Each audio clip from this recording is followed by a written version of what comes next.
And today I am what I am because of all the things I was exposed to earlier on in my childhood.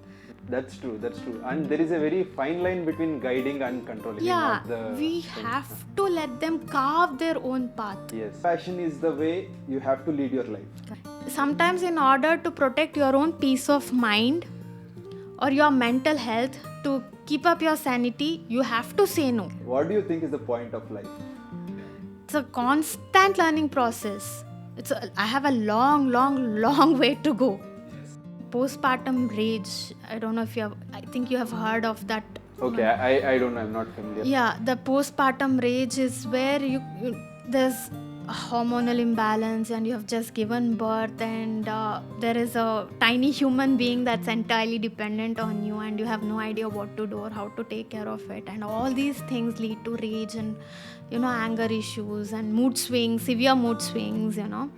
We'll come to the introductions first, then I'll structure this as introduction, then your sparkles of thought, then my questions, and then we'll see how the story goes from there. Sure.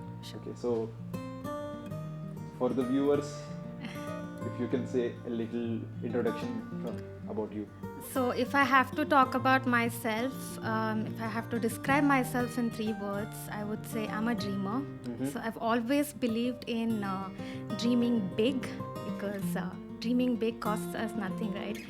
So I'm a dreamer, and I'm really passionate by nature, I feel, because if I do something that I love, I give my 100%. So basically I'm completely involved in something that I do. It could be, for example, if I'm painting a picture, I'm totally into it. I'm totally immersed in it. So it's it's like a form of meditation for me. So that's what I feel passion is all about. So I'm really passionate by nature, and I'm spiritual. Okay.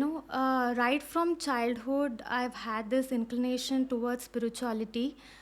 Because my father would take me to various discourses, satsangs, and all of that. Of course, I was not in a age, or I couldn't comprehend what was being said to us in the satsangs at that age. But later on, it really helped me to shape my thought process. And today. I am what I am because of all the things I was exposed to earlier on in my childhood. So yeah, basically this is how I would describe myself: dreamer, passionate, and spiritual. And it's my Instagram bio as well.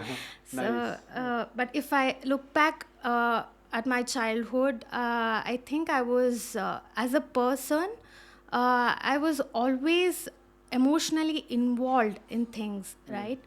So I would, if I come across a situation, I would think about it like for hours together.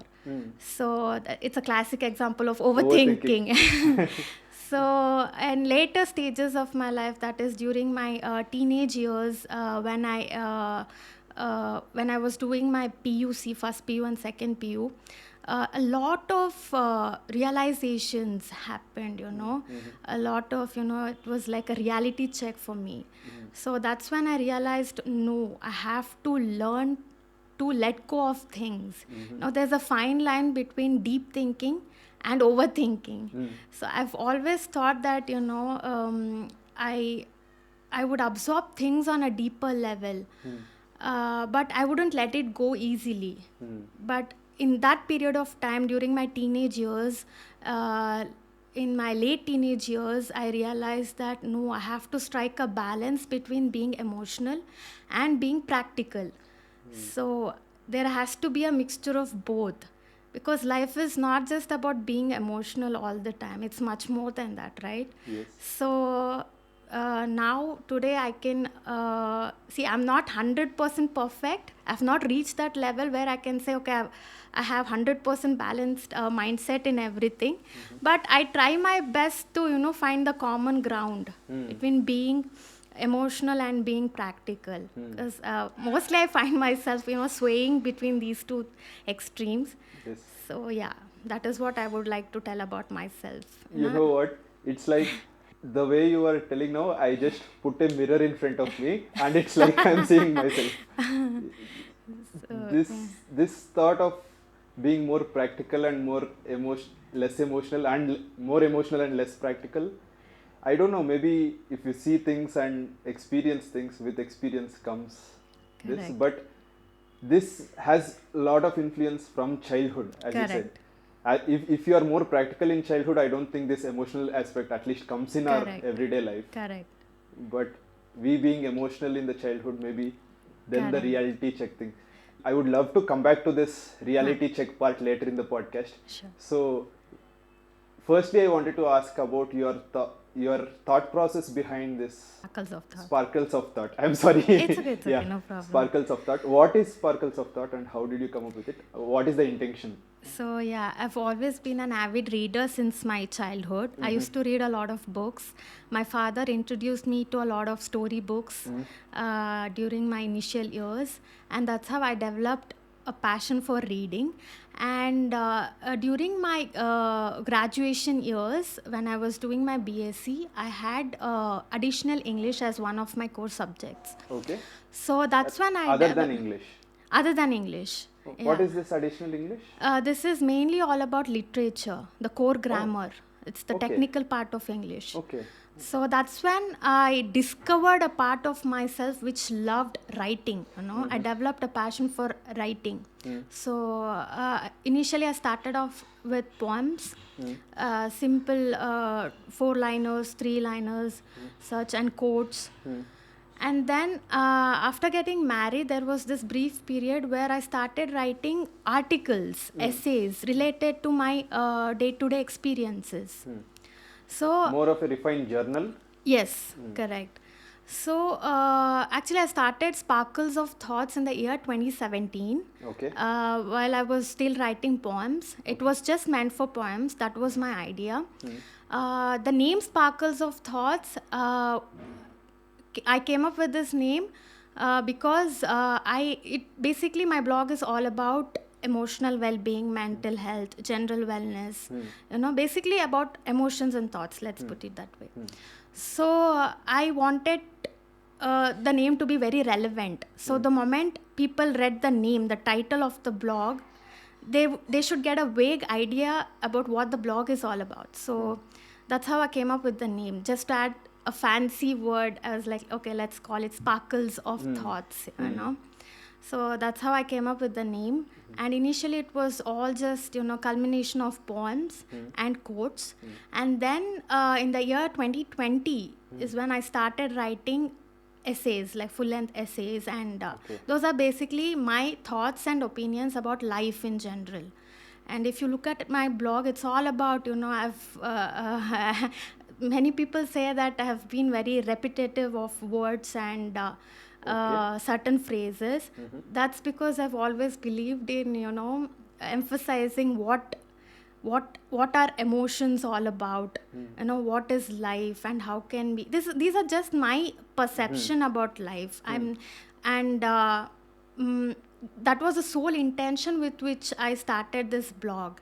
And nowhere have I tried to impose my thoughts on others, or I made sure that the tone of the language is very subtle, submissive, and that was my main intention. And also I made sure, if I write something, people should be able to connect to the content on a deeper level. They have to resonate with whatever it's been written in the article. So that was my main intention. So whatever I write, I just go through it. I ask opinions of my beloved ones and get their feedback, and try to go through it over and over again before publishing it. So my sole intention was to reach out to people, become their voice. And if they read my content, they should feel better in some way or the other.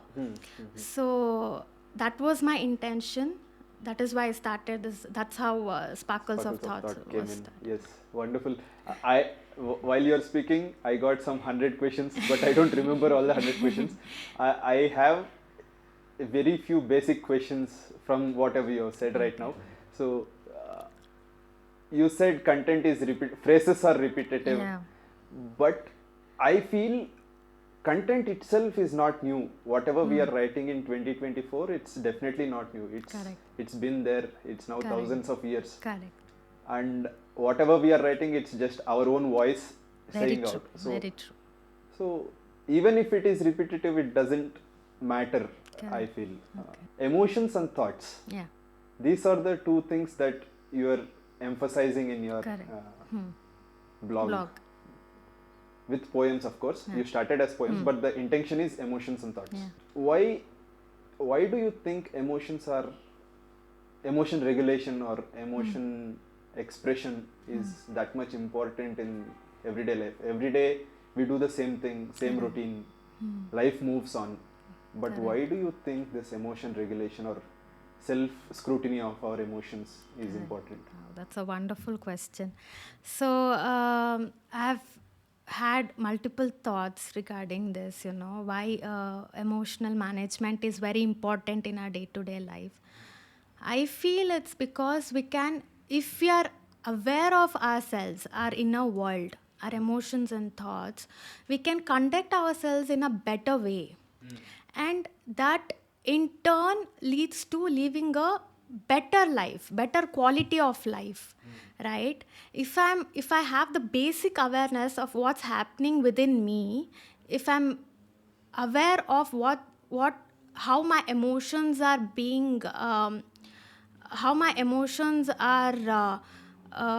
coming out, I'll be able to handle myself in a better way, much better way. So, in turn, the quality of life will be improved, right? So, say for example, if I'm dealing with a person and it is a little tricky situation, I find myself in a tricky situation with a person and I'm losing my cool, I'm losing my patience, and I'm aware of it. So I have to, it becomes my responsibility to scrutinize myself, take a pause and think, where are my emotions heading? Right? And then, is it really necessary to vent out my frustration? Or can I channelize my thoughts and my emotions into a better ones? In a better way. So I feel regulating our emotions on a daily basis, basically self introspection on a daily basis, I feel it's very important for any human being, because as human beings we all have human tendencies like anger, frustration, jealousy, all that is part of our human psyche. But I can't say that I'm like Zen, like Buddha. I don't have negative emotions at all. No.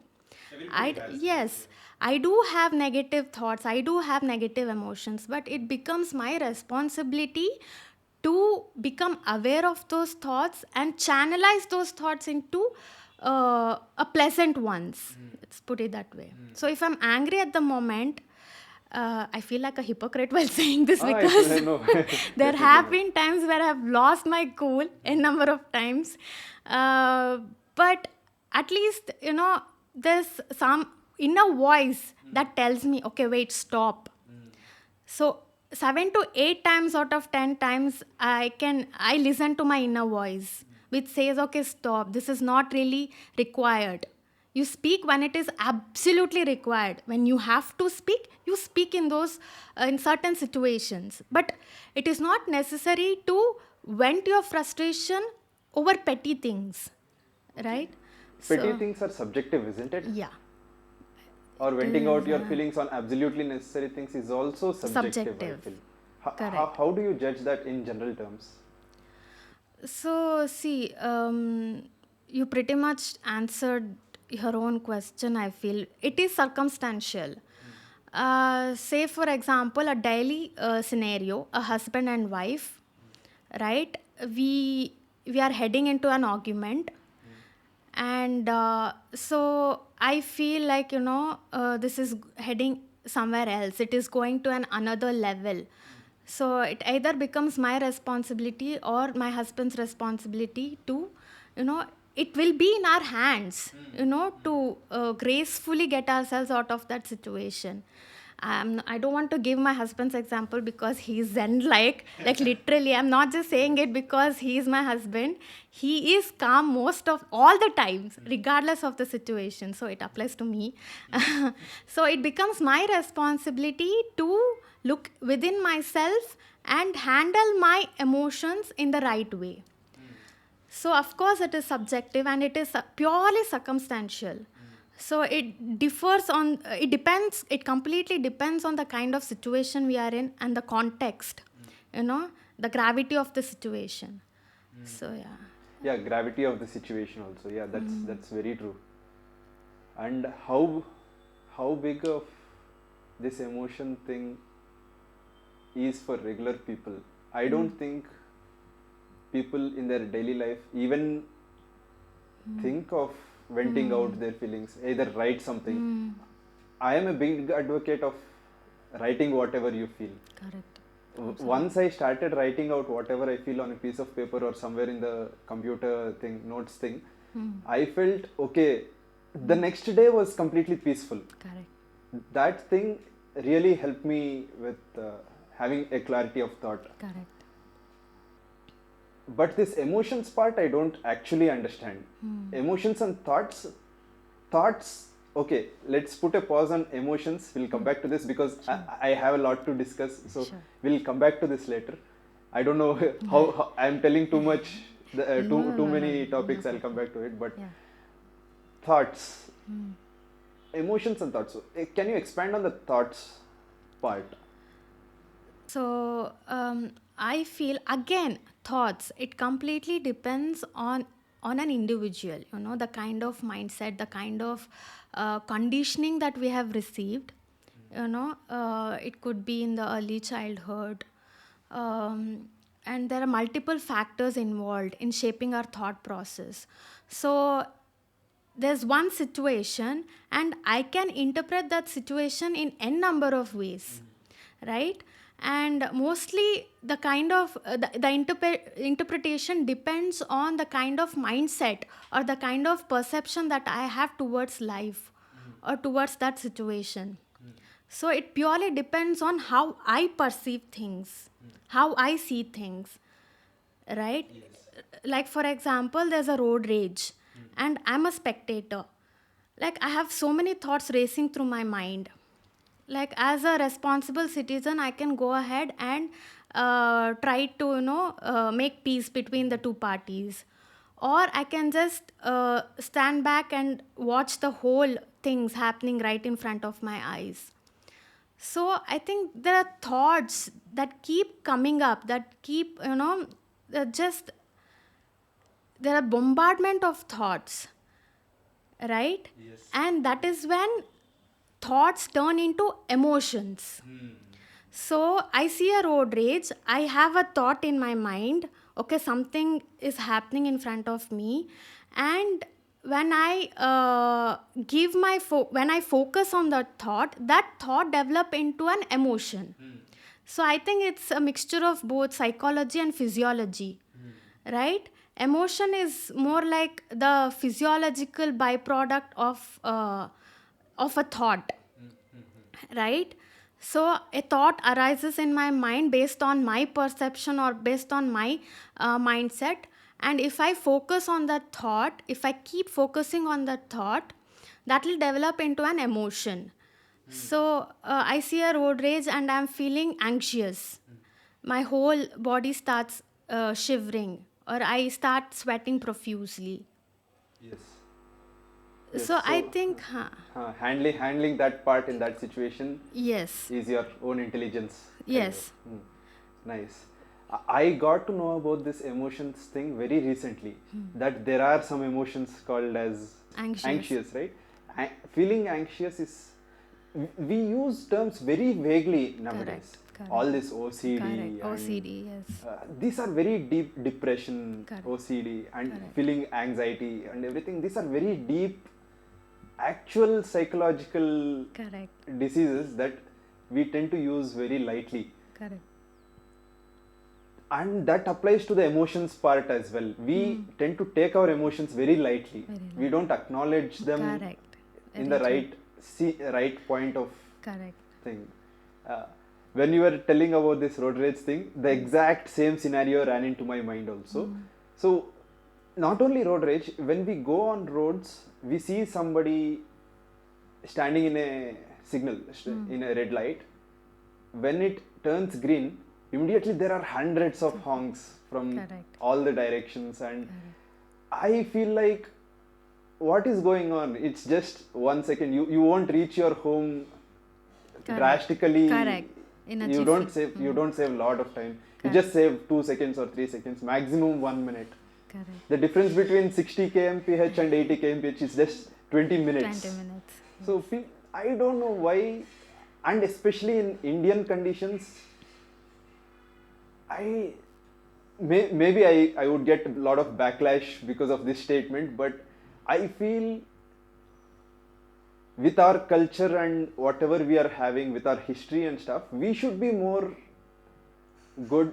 Correct. We should be more humane towards Human others, towards but others. it's reversed actually. Foreigners are more humane towards their Very true. thing. Why do you think it changed? I know, I learned from history books and stuff that we are very rich in culture, we are very rich in heritage. We know professions, science and everything from a lot of Correct. early stages. Correct. But emotions wise, I don't know if we even have any lessons or something like that. Correct. So I feel at the core level, as human beings, I'll come to the culture part later. So as human beings, the basic self-awareness of our inner world is very important. True. Very important. See, having said that, not everybody can become like Ramakrishna Paramahamsa or Swami Vivekananda, right? To achieve that level of self-awareness is something else. But on a daily basis, as human beings, it becomes our responsibility to become more aware of our inner world. So I think that is the core foundation of human values, right? Be it road rage or any situation, in every aspect of our life, being aware, being self-aware, being aware of our inner world helps us a lot, right? It'll help us become, or it'll help us emerge as better version of ourselves. And as far as the Indian culture is considered, this is what I have observed. I hope we are not making a controversial. Yes, I hope so, but this is just our opinion. Yeah, this is purely just our take, Yes, yes. or our perspective on this. No offense to anybody. So, see, I love my culture. Yeah, I have utmost respect for our culture. But there are set of rituals or set of rules that have been made by ourselves that we impose onto others to blindly follow. Yes.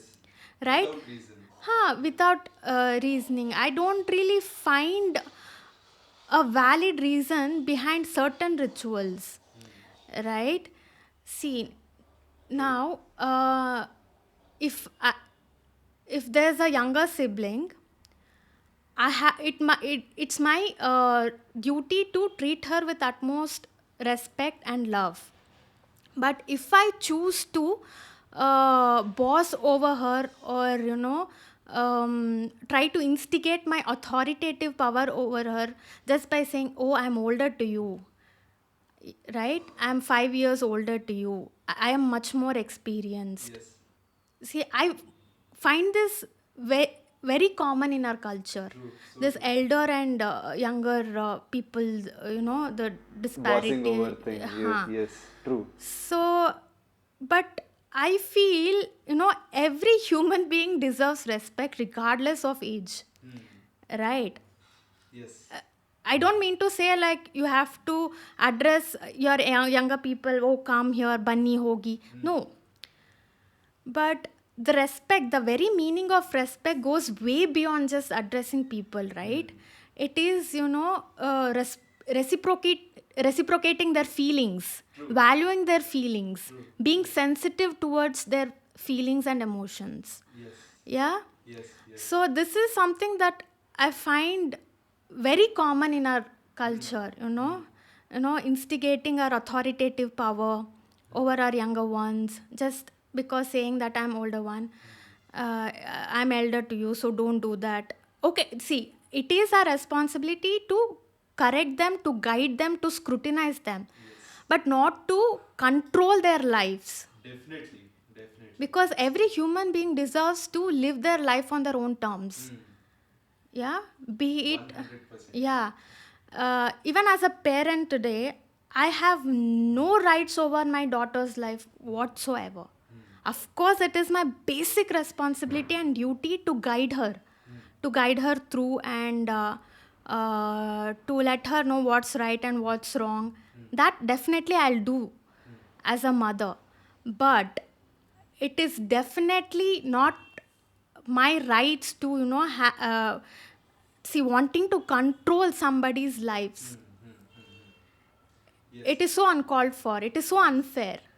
Just because in the name of culture, I can't go ahead and try to control everybody's lives around me. That's true. That's true. And there is a very fine line between guiding and controlling. Yes. It again is subjective. Correct. And some people don't accept that it's control. Some Correct. people tell we are just guiding. Correct. But I don't know. There is no standard for this. And see, as long as we are not being harmful to the society, it's okay to make mistakes. Right? We have to let our children or younger ones make mistakes. They learn it on their own. And we have to be there for them, be emotionally available for them, to guide them through and to let them know the difference between what's right and what's wrong. Right? So for guidance and support and scrutinization, you have to be there for scrutiny. But wanting to take complete control of their lives is something else. And mending their path is definitely not the we thing. have to let them carve their own path. Yes. Right? True. And now this 21st this is 21st century, right? In this 21st century, I think this is a correct time for them, for whoever the children they are coming up right now. Because this emotional thing is not being talked till 2010, 2015. Nowadays it's become a huge thing, awareness thing also. So I think lot of awareness is there, just people selective ignorance is also one of the very thing that disturbs their growth. Even in children, they don't understand. If it were me, I didn't understand about this rules thing until I was 15-16 years. For me, a rule book was the Bible. I shouldn't deviate from the rules at any point of the time. That was what it was fed to me from the childhood, me growing up. But once after 15-16 years, I understood, okay, the world doesn't work like that. Practical aspects come into picture. And now at 24, 25, 26, I feel like, okay, I was right when I was a child. Okay, rules are meant to be followed. Your practical aspects have to be taken into account, but you should majorly stick to the rules part. For example, city planning. They plan it in a way because they consider various factors into it. We shouldn't, for example, the drainage part. That's become very thing here. We shouldn't voluntarily go and put some waste into the drainage. There are bins for a reason. Same thing applies everywhere. Even though we know, we don't act towards it. And that takes me to the main point of this podcast. The intention of this podcast is to tell people that humanity and compassion is the way you have to lead your life. But I don't know why we ignore it. And okay, let me skip this. I go too deep into this. So I'll ask you one more basic question that I've been having this thought. What do you think is the point of life? To me, life is all about, it's a beautiful platform where I can constantly upgrade myself, work on myself. So strive hard every day to become a better version, to become a better person than I was yesterday. So I think life gives you, like, each and every second, each and every moment, each and every phase of life gives you opportunity to refine yourself, right? To learn and unlearn.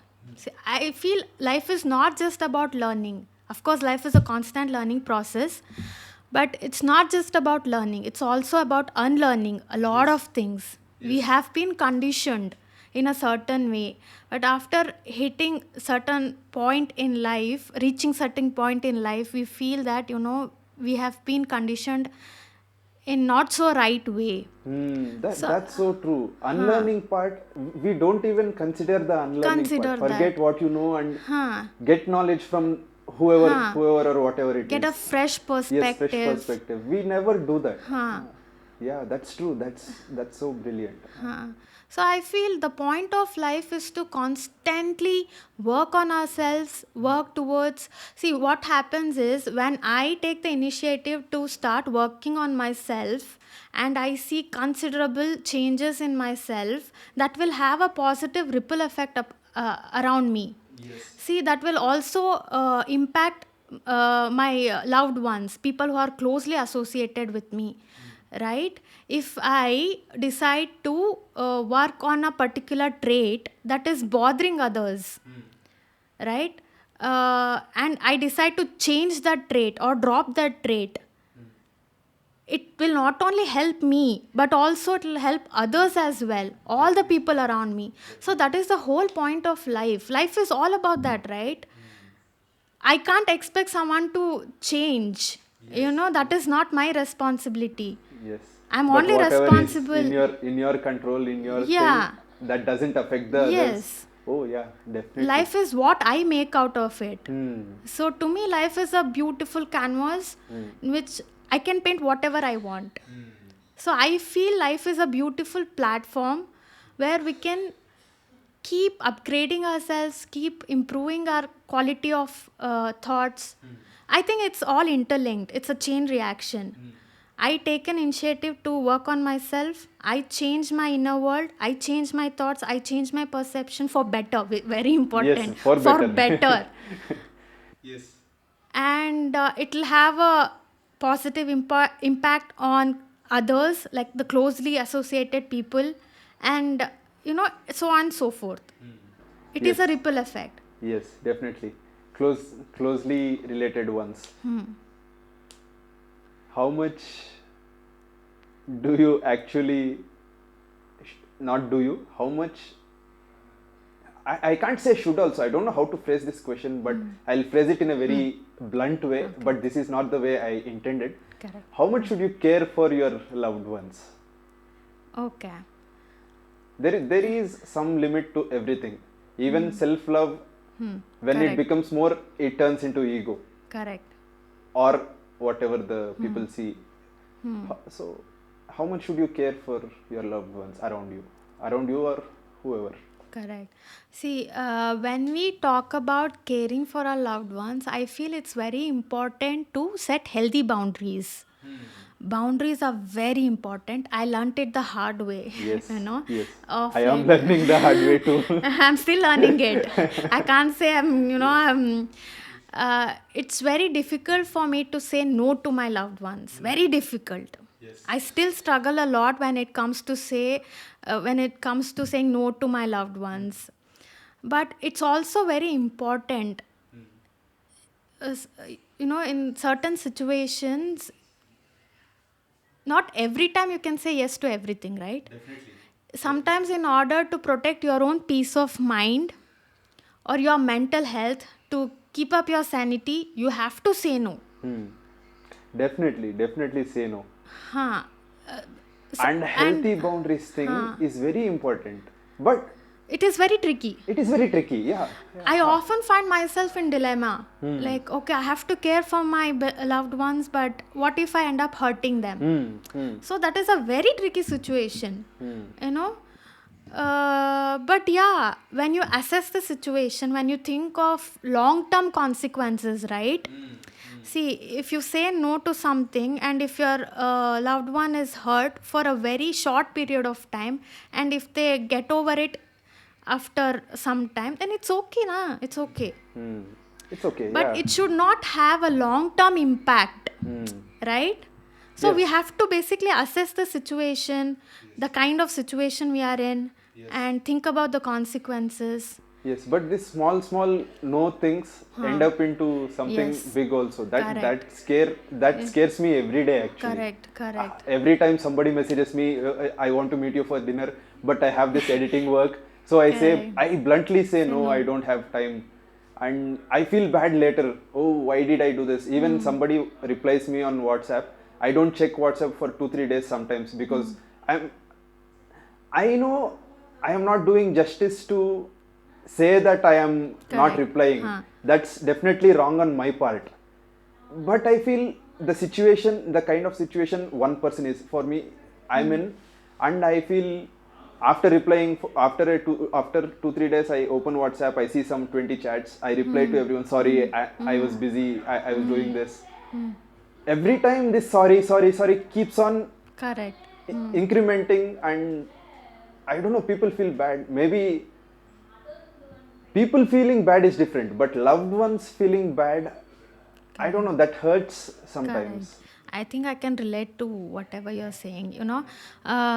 Last couple of years during my postpartum period, I was supposed to meet many people, but I couldn't because of all the obvious reasons. But if I keep, even I had this thought, I keep saying no to people and it hurts me somewhere, it gets to us. So I feel one is it is important to let them know what we are going through. Just let them know this is what it is. Inform them. So this is my situation. This is right now. This is if you can say that this is my priority. One is to just let them know what kind of situation we are in, and rest is up to them. If they understand or not, it's up to them, but it's our responsibility, basic duty, to make them understand or just let them know. Right. And one more thing is, I feel, finding a balance again. So if I have said no to a person 5 times and the sixth time he asks, then let me just, okay, I can't travel too far because of time constraint or whatever it is. Yes. So I'll ask that person to come halfway through, Yeah, meet me find a middle somewhere, ground. find a middle ground. Yeah. That can be done, Yes, where true. both of us, both the parties can find a common ground. So these two factors, I think, it's very important while saying no, yes or no, right? Assessing the situation, having a practical approach, And and then then finding finding a a middle ground. balance, Yes, middle yes, ground. Yes. definitely. Thank you so much. This is a wonderful answer to whatever the thing that's going on recently with my head in my head. I need to thank you, Yeah. for letting me share all these Yes. things. Even this is a learning process for me as well. It It's is mutual. it is mutual. Yes. Thank you so much. Thank you. And how last I want to conclude this with, now it's, I think it's 40 minutes or something, so Okay. I'll conclude this with one Sure. small topic. Sure. Motherhood. Huh. So how difficult is it for you before and after? Is it difficult or is it wonderful? I would say it is a beautiful amalgamation of all kind of feelings. After becoming a mother, I was able to discover myself. Discover many facets of my own character, my own personality. So it is a self discovery journey. That's how I would like to put it. Motherhood is a self discovery. It's a part of self discovery. For a So person who thinks in this ground, everything is self discovery. yeah, I feel life is all about that. Yes. Working on myself, discovering myself. Yes. So yeah, motherhood, it's been a roller coaster ride of emotions. I am beyond happy. It's very difficult to find words to describe what this feeling is. It's a beautiful feeling, when whenever I hold my daughter in my arms, not just my own daughter, whenever I see kids of her age now, or kids in general, there's a sense of affection that comes to you naturally. It comes from within the core of your being. You feel the pure love. So yeah, my daughter has taught me so many things, especially patience.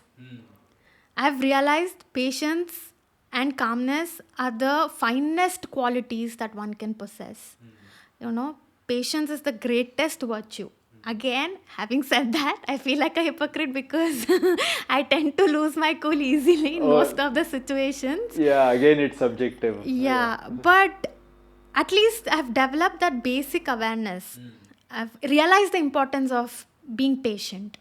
So that's one thing, postpartum rage. I don't know if I think you have heard of that. Okay, I don't know, I'm not familiar. Yeah, the postpartum rage is where there's a hormonal imbalance and you have just given birth, and there is a tiny human being that's entirely dependent on you, and you have no idea what to do or how to take care of it, and all these things lead to rage and anger issues and mood swings, severe mood swings, all of that. So during that phase I realized how important, again, self regulation. It so And I'll tell you what, all these things that I'm saying, no, it's easier said than done. Sometimes I feel it's very theoretical, not practical. See, when I find myself in a situation, I've been conditioned, and these qualities now, like anger and frustration, they kick in easily, right? But patience, on the other hand, you need to put in a lot of efforts, Yes, think in that moment, oh, what is going on? right? Yeah, to stop and think is very difficult. Huh. Yeah. But because of my old patterns and because of the way I have been conditioned, I tend to lose my cool most of the times, right? But having that basic awareness of your inner world, I think that goes a long way. It's a very gradual process till we get there. Like, I can say I have reached a level where at least 6 to 7 times out of 10 times I can take a pause and step back and look at the situation in a calm manner. Not 100%. Yes, I am definitely not not 100% There is no perfect. 100% in No. anything. Yeah. It's a constant learning process. I have a long, long, long way to go. But having that basic awareness is very important to all of us. So motherhood is one phase where I learned a lot about myself, how to handle and regulate my own emotions in a much better way. But I'm not 100% successful all the times. But yeah, it has been a wonderful journey, beautiful journey. And I think every mother out there will relate to this. Not just mothers, even the fathers, right? It's a beautiful That's the feeling. lesser talked aspect. So, yeah, even fathers. Yes. Yeah. Wow, nice. I feel like I could talk to you for hours and hours with the content matching so much. So this we almost hit 47 minutes or something. Okay. So we'll wrap this up. Thank you so much for doing this. It's like Yeah. I can't even imagine looking at myself from the other side. Correct, Yes. correct. So I need to thank you for giving me this wonderful opportunity. Yesterday when Dheeraj Baba called me up and said, yeah, this is what my cousin does, and when he told me about your podcast, especially when he mentioned me the title of your podcast, Unexceptional Perspective, I was like, oh wow, this is such a wonderful I don't know. I think thing. I'm going to change the name sometime in the near future because it's like a tongue twister for everyone. Acha. But no, I think it's very unique. And Yes, I felt so. uh, I felt while coming up with the name, okay, what am I going to do? There is everything already done and said. but this is what, as I said you, all the data is already out there, Correct, but this is my input to Correct. that whole big ocean. Correct. So that and I'm a nobody. I'm a regular nobody. See, I'll tell you what, everything that we spoke right now, it's common knowledge. Yes. People already know. Yes. As cliche as it sounds. But when we see, our willingness is what matters the most, right? Our willingness to contribute. So you never know when someone watches this content, whatever we spoke right now, they could derive some sort of benefit or some sort of solace or, some sort of strength and courage, Yes, right? somebody somewhere. We are just Yes, doing our bit. right time, right moment changes things. Yeah. So it is like we are contributing our bit to the society, giving back to the society in some way or the other. I think, can I add some more point? Is it okay? Yeah, that's okay. When we talk about life in general, it also becomes a primary responsibility to give back to the society in some way or the other, right? Be it if we have the capacity to financially aid someone in their education, then fine, or provide basic necessities, and fine, or the basic moral support through your words, which is very important. I personally believe words are very powerful, very impactful. I have personally derived courage when I've hit the lowest rock bottom of my life through certain Instagram posts or through certain YouTube videos. I've derived a lot of courage. It makes a difference in the way you think. It impacts you in a positive way. So yes, of course, it is a common knowledge. People already know what we are talking about.